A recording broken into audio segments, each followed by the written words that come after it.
Anaïsa Capellini, les États-Unis et Israël ont attaqué l'Iran ensemble. Depuis le début de la guerre, l'entente opérationnelle a été parfaite, mais désormais, il semble qu'il y ait des dissensions. Et oui, en fait, les deux sont en train de mener deux guerres complètement différentes puisque leurs objectifs sont totalement différents. C'est vrai qu'il est compliqué de savoir exactement quels sont les objectifs de Donald Trump, mais on sait qu'il a plutôt intérêt à une guerre très rapide pour affaiblir le régime iranien sans créer trop de déstabilisation dans la région. Éventuellement se débarrasser d'un guide suprême qui ne lui convient pas pour placer quelqu'un qui l'approuve. Mais voilà, l'idée c'est surtout d'éviter une guerre longue au Moyen-Orient. Alors que Netanyahou, lui, c'est totalement le contraire. Il veut éradiquer le régime iranien.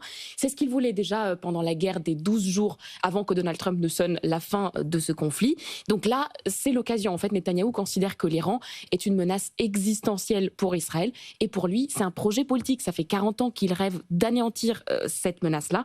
Donc vous voyez, les objectifs ont été alignés pendant un moment, ils ne le sont peut-être plus maintenant. Analyser les opinions publiques aussi ont un rapport à la guerre totalement différent. Bien sûr, ça compte énormément. On sait que la guerre est plutôt bien acceptée en Israël. Ça s'explique là aussi par la proximité de l'Iran et d'Israël. Alors qu'aux États-Unis, cette opération est de plus en plus critiquée, surtout dans le camp MAGA qui voudrait qu'on se concentre plutôt sur les États-Unis. Il ne faut pas oublier que les deux, Netanyahou et Trump, ils ont des élections prévues cet automne. Alors que Netanyahou, il a intérêt à y arriver en tant que chef de guerre victorieux avec cet aura qui va l'aider, pour Donald Trump, c'est le contraire. Son but, c'est d'y arriver sans avoir perdu trop d'argent, trop d'hommes, trop de crédibilité dans un conflit à l'autre bout de la planète. Et ça commence à se voir sur le terrain.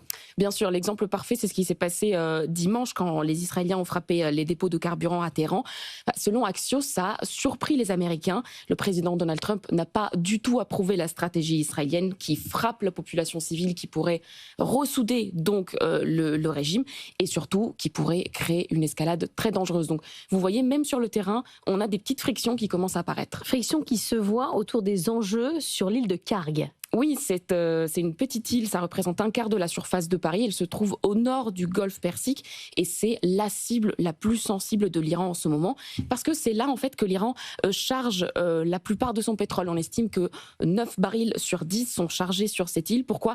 C'est un des rares endroits en Iran où les eaux sont assez profondes pour faire passer les pétroliers. Donc attaquer Karg, ça voudrait dire provoquer une escalade majeure. Effectivement, ça pourrait affaiblir les régimes des mollahs, mais derrière on pourrait avoir des ripostes sur tous les sites pétroliers du Golfe, et puis aussi ça pourrait affaiblir définitivement tout futur gouvernement iranien. C'est pour ça que les États-Unis, ils ont défini une ligne rouge sur Karg, alors que les Israéliens, eux, ils estiment qu'il faut frapper le système énergétique, toute l'industrie énergétique iranienne, parce que c'est ça qui va paralyser l'économie iranienne. Donc vous voyez, ces deux scénarios reflètent deux visions très différentes.